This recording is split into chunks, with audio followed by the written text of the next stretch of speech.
Rapaziada, hoje a gente vai falar um pouquinho a respeito do câncer de próstata, tá? Só para a gente ter uma noção, a gente coloca uma definição a respeito do que é câncer da próstata, tá, pessoal? A próstata é uma glândula que impressionantemente só existe no homem, tá? Mulheres não têm próstata, pessoal. Fica embaixo da bexiga, tá, pessoal? Ela tem relações anatômicas muito importantes para a gente, tá? Bom, funções que a próstata tem, pessoal. Dentre elas, ela colabora com a reprodução humana, produz substâncias que vão junto com o esperma, mas não tem função sexual, tá, pessoal? O paciente que tira a próstata continua mantendo relações sexuais, tá, pessoal? Continua ejaculando, tá, pessoal? Tudo isso normalmente, tá, pessoal? Pode haver relação sexual sem a próstata e ela tem um auxílio no controle urinário. Bom, pessoal, dito isso, a pós-prostatectomia radical tem as suas complicações. Dentre elas, auxílio no controle urinário, né? Se a próstata auxilia, se você tirar a próstata, muito provavelmente você pode ter uma incontinência urinária, tá?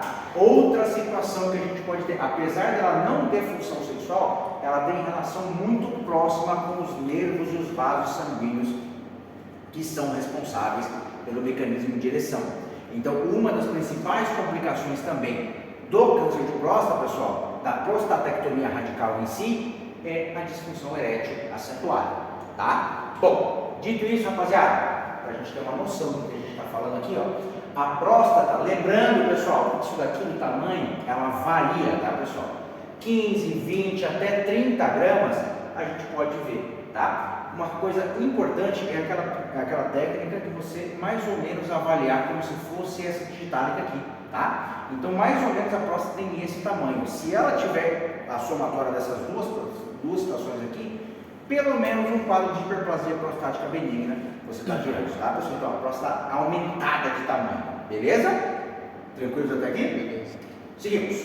Uma curiosidade, pessoal, quando a gente fala da cirurgia então, de remoção da próstata, a prostatectomia radical, principalmente então na radical com retirada de vesícula seminal junto, é importante ter o conhecimento das estruturas anexas, tá? A gente tem muita coisa ali próximo, tá? Já que tem uma íntima relação com os vasos sanguíneos e outras estruturas como o feixe vascular nervoso, que também é responsável pela ereção. Seria isso aqui em teoria, tá? Essa proximidade que a gente tem com a glândula, e se ela aumenta de tamanho, pessoal, fica muito difícil de você tirar isso daqui e não lesionar uma ou outra estrutura dessa situação aqui. Beleza? Tranquilos? Seguimos. Bom, uma dica de prova então para vocês é que é fundamental ter esse conhecimento do feixe vascular nervoso, uma vez que se a gente não tenha êxito na retirada da próstata sem lesionar esse feixe, o paciente pode vir a ter disfunção erétil e incontinência urinária. Então, já temos aqui uma complicação da prostatectomia radical, tá, pessoal? São duas complicações que a gente pode ter: incontinência urinária e disfunção erétil, beleza? Bom, só para a gente ter uma noção aqui, pessoal, do que a gente quer falar aqui, ó, essa parte aqui é muito interessante. A gente tem essa zona de transição aqui, ó, dá para ver bem? Essa zona de transição, pessoal, é que geralmente a gente está diante do quadro de hiperplasia prostática benigna, é nessa parte aqui. Quando a gente fala em câncer de próstata, pessoal, a gente vai lembrar dessa zona aqui, ó. Isso daqui é CA de próstata.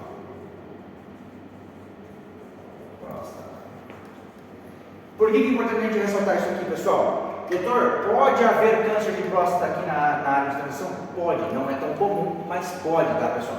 Mas aqui, ó, é a zona que a gente palpa. Um fato interessante da gente discursar aqui, pessoal, dá uma olhada aqui, ó, a distância que a gente está dessa zona periférica para a zona de transição. A zona de transição, pessoal, é onde passa a uretra, tá? Então, geralmente, quando a gente tem sintomas obstrutivos no câncer de próstata, pessoal, ele já saiu daqui, ó, da área que ele está, até aqui. Então, ele já está em estágios avançados, tá? Então, sintomas obstrutivos em câncer de próstata, geralmente estágios avançados. Diferente da hiperplasia prostática benigna. A hiperplasia prostática benigna, a gente tem esses sintomas obstrutivos na fase inicial da doença, tá? Porque ela está nessa parte de transição aqui. Fechou? Fechou. Tranquilos?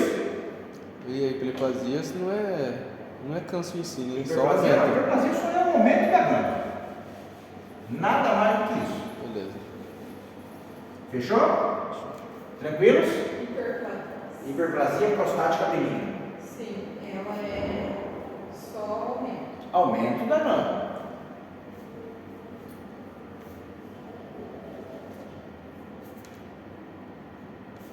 Sem características neoplásicas, sem características de malignidade. Hiperplasia prostática benigna. Beleza? Tranquilos até aqui? Bom, doutores, então quando a gente fala dessa parte de diferença entre zona anterior, zona periférica, zona de transição, é importante a gente ressaltar isso. A periférica tem maior quantidade de tumores e a de transição tem mais chance de ter hiperplasia prostática benigna. Pode haver também câncer na parte de transição? Pode, não é tão comum, mas pode, tá? A gente tem que falar o que é típico aqui na aula de hoje, beleza? Seguimos. Epidemiologia, pessoal, só para a gente ter uma noção da gravidade do que a gente está falando. Mais de 1,1 milhão de novos casos por ano. No Brasil, 68,220 mil casos novos em 2018, tá, pessoal? Mortalidade de 14.484 no Brasil, 66,12 novos casos a cada 100 mil habitantes. Pessoal, um caso novo a cada 7,6 segundos no Brasil é detectado. Imaginem a gravidade da patologia, uma morte a cada 40 minutos no Brasil. Detalhe importante, são mortes que são evitáveis na grande maioria. O problema é, para você levar um senhor de idade para fazer o exame de toque, é difícil. Tá? Vamos lá. Para a gente ter uma noção da incidência do câncer no sexo masculino, do câncer de próstata, pessoal, lembrando, próstata é uma glândula exclusiva masculina, tá, pessoal? Dá uma olhada aqui, ó. O tanto que ele é à frente das outras patologias na incidência. Por sorte, pessoal, na questão de mortalidade, ele é bem abaixo do de pulmão, por exemplo, porque ele é uma morte evitável, tá, pessoal? Se você detecta em fases precoces, realmente é muito simples a cirurgia, muito simples o tratamento desse paciente, beleza? Doutor, aquele de intestino seria qual o reto? No intestino, geralmente é no sigmoide e no reto, tá, pessoal? O câncer de intestino geralmente é sigmoide e reto. São os mais frequentes, tá? Bom, uma curiosidade do Instituto Nacional do Câncer para vocês, pessoal, é que é questão de envelhecimento natural, tá, pessoal? A próstata, assim como qualquer órgão do corpo humano, ela envelhece junto com o homem, tá, pessoal? Então, olha aqui, ó, na necropsia, pessoal, presença de câncer de próstata em 80% dos homens com idade acima de 90 anos, tá? Não é que o cara morreu disso daí, ele tem algum grau da patologia, mas ele não morreu necessariamente disso daí. Então, pessoal, o que eu quero dizer, acima de 90 anos, pessoal, geralmente o paciente tem algum grau de câncer de próstata, tá? Incidência, pessoal, geralmente acontece entre 60 e 70 anos. Por isso, o rastreio é de suma importância nessa patologia. Bom, como a gente já falou, envelhecimento natural. Então, idade é um fator de risco, né, pessoal? História familiar. Pacientes que têm parentes em primeiro grau, pessoal, existe uma chance muito grande de ter problemas. Qualquer câncer, tá? Raça negra e alimentação, tá, pessoal? Um detalhe importante, a raça negra, pessoal, assim como o histórico familiar, eles começam o rastreio antes do caucasiano, antes do branco e antes do paciente que não tem histórico familiar positivo, tá? Então, raça negra e histórico familiar positivo começam o rastreio antes, beleza? Bom, para a gente ter uma noção, pessoal, do que eu falo da parte de alimentação para vocês. Infelizmente, tudo que é gostoso faz mal, tá, pessoal? Então vamos lá. Fatores predisponentes: gordura animal, dieta calórica, carne vermelha, tá, pessoal? São fatores que são fatores predisponentes. Agora, alguns fatores de proteção é tudo que é ruim, tá? Fitoestrógenos, vitamina A, carotenoides, vitamina D, chá verde, tá, pessoal? São fatores que são protetores. Nada que é gostoso, infelizmente, tá? Bom, ainda assim, quando a gente fala em questão de prevenção, tá, pessoal? Bom, se a gente viu que a ingesta muito calórica, carne vermelha, são situações que podem produzir fatores de proteção e incrementar a ingestão de frutas, cereais, soja e derivados, reduzir a ingestão calórica de gorduras, evitar a carne vermelha, o cesse do tabagismo, tá, pessoal? praticar atividade física. E o câncer de próstata, pessoal, ele ainda tem uma medicação que pode ser considerada uma prevenção. Uma delas é o inibidor da 5-alfa-redutase, tá, pessoal? Que entra finasterida e dutasterida. Doutor, por que a gente então não começa a utilizar essas medicações aqui, ó, para prevenir o câncer de próstata? Porque elas têm efeitos colaterais. Uma delas, muito importante, é a diminuição da libido do paciente. Tá? Inclusive é tratamento para calvície, tá, pessoal? O refúgio teológico ele funciona muito bem. Calvície? Sim. Tem até manipulado já com minoxidil e finasterida, você faz top. Bem legal. Mas nesse efeito que você falou aí. Diminuição da libido. No tópico é menor do que o sistêmico, mas ainda assim tem. Tá? Bom, vocês sabiam então, pessoal, agora vocês já sabem isso, né? Que 80% dos diagnósticos, pessoal, são assintomáticos no diagnóstico, tá, pessoal? 80% não tem sintoma. Por quê? O sintoma que pode dar é obstrutivo. Quando ele está na parte, quando ele já chegou naquela parte onde dá o sintoma obstrutivo, já está em estágio avançado. Tá? Sintomatologia geralmente associada a doença localmente avançada ou metástase, tá, pessoal? Quando a gente tem a noctúria, a polaciúria, o jato fraco associado a uma hiperplasia prostática benigna, geralmente a gente está diante de um câncer de próstata. Pessoal, isso tem que ficar muito claro para vocês. Geralmente não é exatamente, tá, pessoal? A gente só fecha diagnóstico dessas patologias com biópsia, tá? Bom, sintomas urinários em doença avançada, pessoal, geralmente são secundários ao crescimento tumoral e à compressão de certas estruturas. Então, o câncer vai crescendo daquela periferia até a fase de transição, vai comprimindo, então você tem sintomas obstrutivos. Beleza? Tranquilos? Seguimos. Das manifestações clínicas, pessoal, caso de doença óssea metastática, pessoal, pode produzir dor lombar, né, pessoal? Metástase geralmente vai para a questão dos ossos e tudo mais. Lembrando, o sítio de metástase mais importante, pergunta de prova isso, pessoal.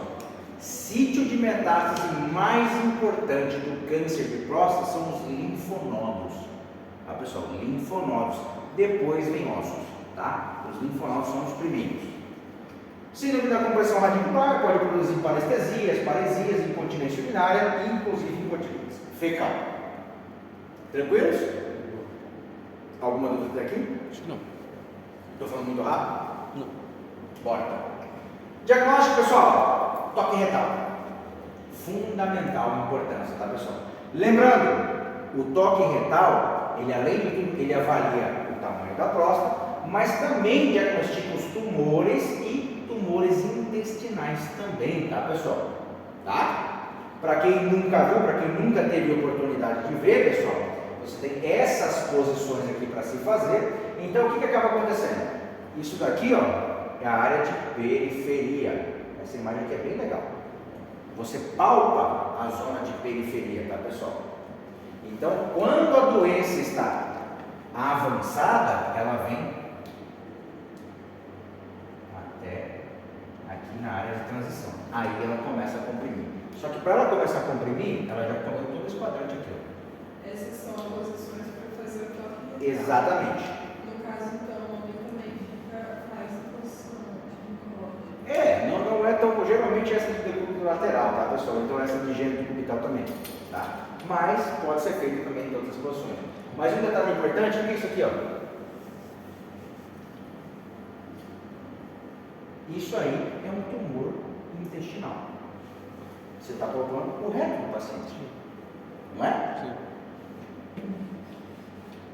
Mas terceira posição, gênito cubital ali, é bem constrangedor para o paciente. Né? Cara, acredita em mim, todas são, né? Todas são, nenhuma é legal. Nenhuma é bacana. Bom, essa imagem aqui fica mais interessante, pessoal. Então, o que a gente tem aqui, ó? A gente está palpando aqui essa área de periferia, tá? Essa partezinha que está aqui, ó, o que é isso aqui? Uretra, tá, pessoal? Então, isso daqui é importante. Outro detalhe, pessoal, importante, são as relações que a gente tem em relação à próstata, pessoal. Anteriormente, você tem a síntese do pubis, tá, pessoal? E o que acaba acontecendo aqui atrás? Você tem um reto. Fechou? Tranquilos? Importante a gente ressaltar, pessoal, a bexiga, tá, pessoal? A bexiga está logo acima e ela tem essa parte transuretral, tá, pessoal? Tanto é que a uretra tem a parte masculina também, tá, pessoal? Que a uretra masculina é diferente da feminina, ela tem o segmento da uretra prostática, tá? Que é a que passa no interior da próstata. Beleza? Vamos lá. Bom, quando que a gente indica o rastreamento, pessoal? Uma coisa importante da gente ressaltar: início das consultas com o urologista para discussão e avaliação da doença, pessoal, por recomendação da Sociedade Brasileira de Urologia, 50 anos, paciente que é caucasiano, não tem história familiar positiva. Se o paciente for raça negra ou tiver história familiar positiva, pessoal, 45 anos. Fechou? Isso aqui é pergunta de revalida, tá, pessoal? Revalida cai bastante essa parte de urologia na questão de prevenção do câncer. Justamente porque a gente até tem as campanhas, né? Novembro Azul, Setembro Amarelo, exatamente. Então a gente tem toda essa parafernália para a gente prestar atenção. Beleza?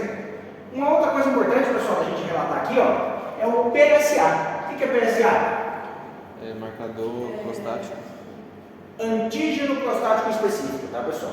Um fato importante, pessoal, o PSA, como eu falei para vocês, a glândula prostática, ela vai envelhecendo junto com o homem, né? Ela vai envelhecendo, geralmente ela vai aumentando de tamanho junto com o homem, tá, pessoal? Se a glândula aumenta de tamanho, o valor do PSA também aumenta, tá, pessoal? São situações diretamente proporcionais. Quanto maior a glândula, mais PSA ela vai excretar, tá, pessoal? Então, um fato importante, pessoal, se a gente tem um paciente lá de 45 anos que a gente começou a fazer rastreio, tem história familiar positiva, é de raça negra, mas ele está com o PSA lá de 1,5. Tranquilo, de boa. Se a gente tem esse mesmo paciente com PSA de 6,5, só que a idade dele está entre 75 anos, normal. Tá? Então, essa variante é muito importante. Quanto mais velho o paciente fica, maior o PSA na situação dele, tá? Lembrando, PSA é um antígeno prostático específico, ele não é específico do câncer de próstata, tá? A gente já teve prostatite, a gente já estudou prostatite, hiperplasia prostática benigna, e vocês já viram que elas também aumentam o PSA, tá? O próprio fato do paciente andar de bicicleta, fazer um exercício vigoroso, aumenta o PSA, tá? É tudo que induz esse aumento do PSA, tá? O próprio ato sexual, então todas essas, a ejaculação propriamente dita, aumenta os níveis de PSA, tá? Andar a cavalo. Hã? Andar a cavalo. Andar a cavalo, tudo que você está, andar de moto, andar a cavalo, tudo isso daí acaba produzindo isso daí. Isso daqui, pessoal, eu coloquei a nível de curiosidade para vocês, que é o valor da densidade do PSA. Isso aqui já é para especialista, tá? Mas, quando a gente tem uma dificuldade da interpretação dos níveis do PSA, do próstata com volume aumentado, tá? Então a gente faz uma conta que chama densidade do PSA. Você pega o volume plasmático do PSA dividido pelo volume prostático do ultrassom transretal, tá? Esses valores acontecem uma divisão entre eles, tá, pessoal? E se for valores entre 0,1 e 0,18 nanogramas por ml por centímetro cúbico, deve indicar biópsia prostática, tá, pessoal? Tudo que você está em dúvida, rapaziada, tudo que vocês têm dúvida no diagnóstico, faz biópsia. Pelo sim e pelo não, faz a biópsia. Fechou? Bora! A velocidade do PSA, pessoal, isso daqui é interessante, ó.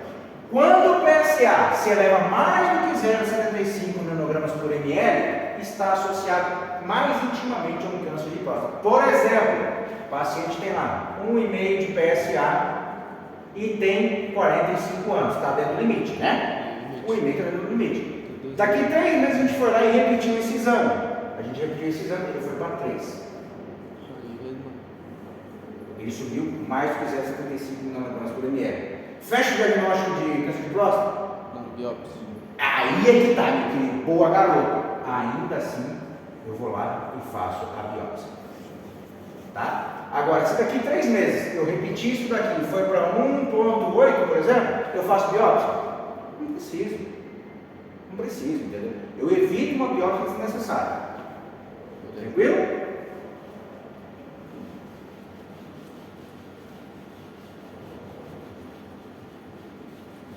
Respondendo a dúvida de vocês, que pode ser a dúvida de vocês, então o que eu faço? Eu faço o segmento.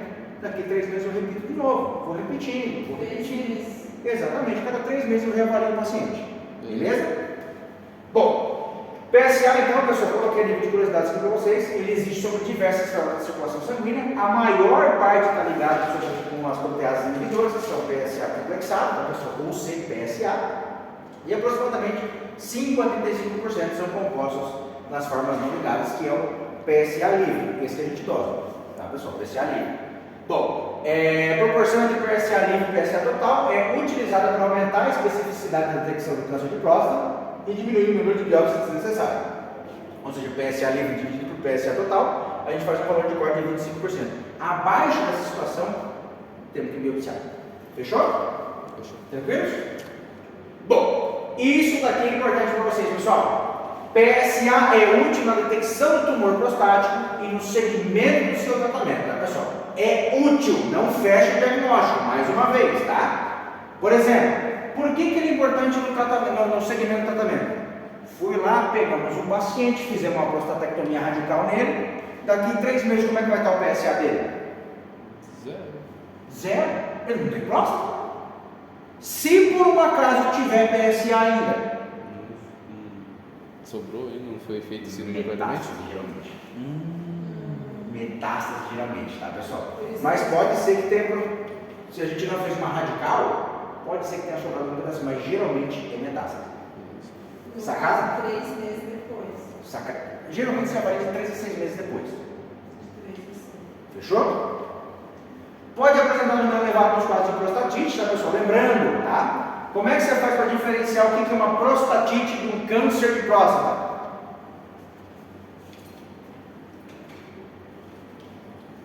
Prostatite do câncer de próstata. Coisinha rápida, fala. Seria Peraí. os... Ah não, mas Ó. isso aí não seria... Hiperplasia prostática benigna, prostatite,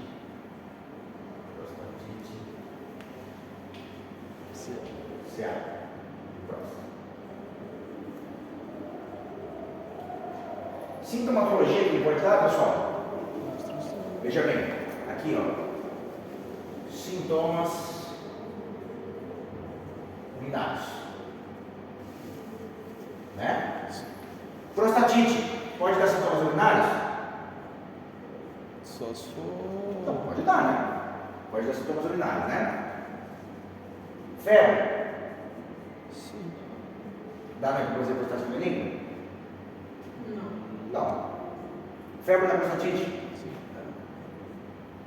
Câncer de próstata não tem sintomas urinários? Pode ter, Sim, tiver né? avançado. Fase tardia, sim. Da febre? Não? Não. Vamos lá. Dor perineal. Dá na hipoplasia prostática benigna? O paciente tem dor perineal embaixo da bolsa escrotal? Acho que Na não. região do períneo? Acho que não. Não. Prostatite? Acho que Característico dela. Câncer de próstata? Acho que não. Não, né? Vamos lá. PSA aumentado. Fibrose prostática benigna. Quanto maior, mais eu escrevo. Positivo, prostatite, positivo. Câncer de próstata, positivo. Ué? Até que estamos tranquilos, né? Beleza. Então, conseguimos já uma diferenciaçãozinha entre uma e outra. Dor peri o quê? Dor perineal. Perineal. Vamos lá. Que outro fator a gente pode colocar aqui? Sintomas urinários entra na obstrução também. Toque mental. Toque. Como é que está a próstata desse paciente na hipoplasia prostática benigna? Maior. Maior. Aumentada, né? Então aqui está aumentada. Como é que está a próstata desse paciente da prostatite? E a prostatite já vai estar normal, né? Você vai estar com bactéria. Vai estar aumentado também? Amolecida Ah, e amolecida. dolorosa. Amolecida, Verdade. mais dor. Como é que está a câncer de próstata? Aí vai estar aumentado também, não vai? Pétrico. Pétrico. Epidurciária. Então tem isso. Conseguimos diferenciar então 1, 2, 3, 4, 5, A 4. gente tem tudo, então. Você tem tudo. Entendeu? Mas a gente diferencia ela Um detalhe importante, pessoal, para a gente poder diferenciar segundo o tratamento. Prostatite, por exemplo, tem tudo, né? Agora, se eu tratar com ciprofloxacina, eu trato, eu resolvo tudo da prostatite. Eu resolvo inteiríssimo. Se eu tratar hiperplasia e câncer de próstata, eu não resolvo nada disso. Então, pós-tratamento, eu tenho melhora do paciente na prostatite. Os outros quadros eu não tenho melhora. Beleza. Diferencial? Diferencial. Fechou? Fechou. E aula, enfim. Top, hein? Sério?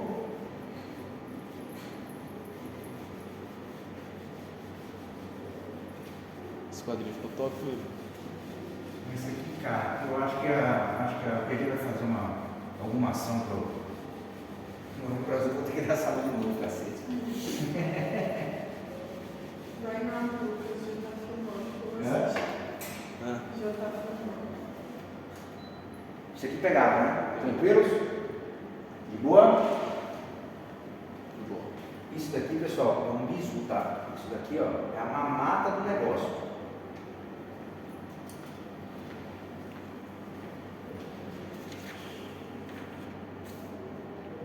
Vai cair estiagem próximo na final, mas ela caiu tem 2 meses que A gente ainda tem câncer de rim, enfermidade cística do rim. Câncer de bexiga já foi, né? Câncer de pênis. não, mais 32? Sim. A gente tem aula até dia 25, né? Bom, aproximadamente, pessoal, 25 a 46% dos homens com hiperplasia prostática benigna têm concentração elevada de PSA, já que aumenta-se a glândula, então a gente tem essa concentração aumentada. Nível de PSA, pessoal, não é utilizado isoladamente para estadiamento e seleção dos candidatos da prostatectomia radical, tá, pessoal? Isso daqui é um fato muito importante, tá? A gente vai definir isso daqui tudo através do score de Gleason, tá? A gente vai falar sobre eles, tá? Sua utilização pré-operatória não define acuradamente o caso de carcinoma, se apresenta com ou sem invasão capsular, e no segmento dos pacientes é muito importante manter a utilização do mesmo ensaio. Ou seja, pegamos o primeiro, comparamos com os outros logo em seguida. Então a gente mantém sempre para fazer um comparativo com esses pacientes. PSA elevado, pessoal, galera, você já sabe. Várias situações. Após toque retal digital, massagem prostática, instrumentação, ultrassom transretal, biópsia, retenção urinária, infarto, isquemia prostática, relação sexual, enfim, a gente tem um monte. Um fato interessante, pessoal, para realizar o PSA, é necessário, depois da ultrassom retal, 24 horas esperar, senão ele altera, tá? Após exercício físico pesado, 24 horas, após a ejaculação, aguardar 2 dias, após o toque retal, 2 dias, e após a biópsia prostática, 4 semanas. Ninguém faz, mas é necessário o jejum desejado de mais ou menos 4 horas. Geralmente o cara vai fazer isso aí de manhã, né? Vai fazer de manhã, então geralmente o cara está em jejum já, beleza? Biópsia prostática, pessoal, para quem nunca viu, tá? Você faz com esse aparelhinho aqui, tá, pessoal? Isso aqui é uma sonda ecográfica, tá? Aonde aqui na ponta dela, pessoal, tem uma agulha. Essa agulha, ela fragmenta a próstata em algumas partezinhas, ela vai fragmentando essa daqui e depois é recolhido, tem um dispositivo que chama basket, que é uma cesta, né? Então ele vem puxando esses fragmentos, tá? Esses fragmentos, pessoal, um detalhe importante, isso daqui, pessoal, essa biópsia aqui, ó, é feita com anestesia geral, tá, pessoal? Com uma pequena sonda via retal, então, uma pequena agulha que perfura a próstata e recolhe alguns fragmentos da próstata. Após o recolhimento dos fragmentos, conseguiremos, por fim, fechar o diagnóstico através da anatomopatologia, tá? Pessoal, eu coloquei a nível de curiosidade para vocês, mas aqui, como eu falei para vocês, a gente recolhe fragmentos, né? Vamos colocar que a gente recolheu 12 fragmentos dessa próstata. Nessa próstata, pessoal, a gente recolheu 5 fragmentos de margens distintamente infiltrativas e 7 fragmentos de massas irregulares das glândulas neoplásicas, tá, pessoal? Então, dá um total de 4, como esse 4 tem mais do que 3, 4 mais 3, tá, pessoal? Então, é 7, então 4 mais 3 é pouco diferenciado. Pessoal, quando a gente fala do score de Gleason, grave o número 7, tá, pessoal? Abaixo de 7 é um Gleason baixo, é um Gleason que ainda está tranquilo, tá? Acima de 7 é um Gleason já complicado, é pouco diferenciado, então é um trem mais complexo, é mais difícil de você trabalhar, tá? Tranquilos? Bom, uma das situações que poderia evitar uma biópsia desnecessária, pessoal, seria a ressonância magnética. Tá? Exame de excelência, muito bom, exame muito boa acurácia, o detalhe. Caro e não é em todo lugar que está disponível. Tá, pessoal? Você vai aí, por exemplo, Antônio João, não tem. Bela Vista, não tem.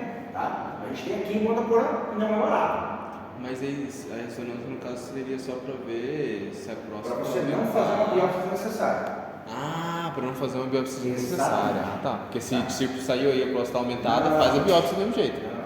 Biópsia do mesmo jeito. Beleza. Então é para você não fazer uma biópsia desnecessária, porque a biópsia é baixa anestesia geral. Então tem o seu risco. Tá? Se você magnética não. Tranquilos? Beleza. Mas então a biópsia é mais barata que a ressonância. É bem mais barato e está acessível na grande maioria dos SUS, né? centros. Entendeu? Então você consegue fazer e não é tão caro. Beleza? Então, pessoal, a ressonância magnética ela vem sendo cada vez mais usada, já que assim a gente evita uma biópsia desnecessária, tá, pessoal? Então você não tem que fazer anestesia geral nesse cara. Dito isso, pessoal, coloquei a nível de conhecimento para vocês aqui, ó. Quando a gente fala de carcinoma, pessoal, 95% dos carcinomas prostáticos são do tipo adenocarcinomas. Tá? Existem os carcinomas de células transicionais, neuroendócrinos, sarcomas e linfomas, eles são só 5%. 95% são adenocarcinomas, tá? Quando eu falei para vocês também das zonas. Pode acontecer na transicional? Pode, 10 a 20%. Na zona central? Pode, 5 a 10%. Mais 60 a 70% é na zona periférica. Tranquilos? Bom, estadiamento, rapaziada. Isso aqui, ó, a gente tem que definir. Tá? TNM, tá, pessoal? De todo tumor. Aonde o T é a característica do tumor, tá, pessoal? Se tem um tumor primário evidenciado no T, tá, pessoal? Que são as características do tumor e até onde ele está invadindo, tá, pessoal? N, que são a avaliação dos linfonodos, lembrando que a principal metástase mais frequente são os linfonodos, tá, pessoal? E M, que se tem a presença de metástases no linfonodo regional ou não, tá, pessoal? Dito isso, rapaziada, isso daqui é importante, porque o tratamento vai ser baseado nisso aqui para vocês. Baseado no estágio. Estágio 1 é o tratamento, estágio 2 é o tratamento, estágio 3 é o tratamento, estágio 4 é o tratamento, tá?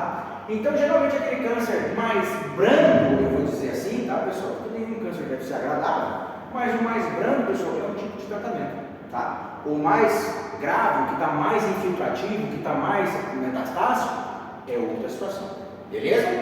Bom, Mas então o T seria tamanho, o T é tumor, característica do tumor. Ah, tá. N nódulo e N metástase. Exatamente. Bom, estágio 1 e estágio 2, pessoal, existe uma variante que se chama vigilância ativa. Vou dar um exemplo para vocês. Imaginem a situação de um paciente de 85 anos, fumante, diabético de longa data, descompensado, sem tratamento. Qual que é a chance desse cara viver mais de 10 anos? 85 anos, para chegar a 95 já nesse estado? Difícil, né? Se esse cara tiver um glisson baixo e um PSA baixo, pessoal, eu posso fazer uma conduta que se chama conduta expectante, vigilância ativa. O que é vigilância ativa? A cada 6 meses eu vou dosar o PSA desse cara e fazer um toque retal. Se por um acaso der aumentada, se por um acaso for piorando, eu considero uma biópsia a cada avaliação. E agora, se tiver essa situação aqui, se tiver a progressão da doença, se aumentar, aí eu considero tratar ela. Tá? Salvo isso, pessoal, eu mantenho ele naquela conduta. Agora, se eu tenho um cara, 60 anos, senhorzão caprichado ainda, que é ciclista, que não sei o quê, que sempre se cuidou, nunca fumou na vida, nunca bebeu na vida, saúde em pleno funcionamento, mas ele tem estágio 1 tipo 2. O que eu vou fazer com esse cara aí? Eu vou arrancar tudo que ele tem, para não dar chance de ter problema, porque ele aguenta a cirurgia. O cara já mais ruim não aguenta. Exato, ele não aguenta a cirurgia. Então esse cara aqui, pessoal, eu arranco tudo. Eu faço uma prostatectomia radical, eu arranco tudo que ele tem, tá, pessoal? Pode ser por via retropúbica, laparoscópio, videolaparoscópica, tá, pessoal? A robótica que vem sendo usada em grandes centros agora, tá, pessoal? A perineal que é pouco usada, mas já foi muito utilizada, tá, pessoal? Mas a gente fica com a parte de videolaparoscopia e a robótica está vindo muito forte aí, tá, pessoal? Nos grandes centros, tá? Dito isso, pessoal, pós-prostatectomia radical, como que a gente espera ver o PSA desse paciente? Indetectável em 4 semanas, pelo menos, tá, pessoal? Se tiver, pode haver recidiva local ou metástase. Beleza? Beleza. Tranquilos? Dito isso, pessoal, além desse tratamento, agora o paciente que não aguenta a cirurgia. É aquele cara, aquele velhão lá que eu falei para você de 85 anos, que não aguenta a cirurgia. O que eu vou fazer com ele? Tá? Seja externa ou bracterapia, preferencialmente pacientes com alto risco de cirurgia. Dito isso, pessoal, complicações que a gente pode ter tanto da radioterapia quanto da prostatectomia, pessoal. Disfunção erétil de 25 a 89%. É muito grande. Vocês viram lá como que é pertinho, né? Aquele feixe vascular nervoso. Incontinência urinária, 2 a 47%. E estenose diurética. A sua vez, radioterapia, incontinência urinária, estenose diurética também, brocite, cistite, diarreia e sangramentos podem estar presentes como complicações dessas situações. Beleza? Estágio 3, pessoal. Estágio 1 e 2, definimos o trocoduta, né? Se o paciente for velhão e não aguentar, tiver o Gleason baixo e tudo baixo, pessoal, a gente faz expectativa, tá? A gente fica expectando ele, a gente fica vigilância ativa. Se ele aguentar, arranca tudo que tem e acabou. Fechou? Dito isso, pessoal, no estágio 3, quando a gente tem a doença localmente avançada, a gente faz a prostatectomia radical, faz a radioterapia e pode lançar mão da terapia hormonal também, tá, pessoal? Fazendo uma orquiectomia bilateral, tá, pessoal? Fazendo a castração desse paciente. Por que a gente vai castrar esse paciente, pessoal? Por conta do efeito monotrófico da testosterona, pessoal. Se você tira a testosterona desse paciente, esse paciente tem uma qualidade de vida um pouco maior, tá? Lembrando que a testosterona, pessoal, é um alimento do câncer também, um dos alimentos do câncer, tá, pessoal? Então você dá uma qualidade de vida maior para esse paciente, beleza?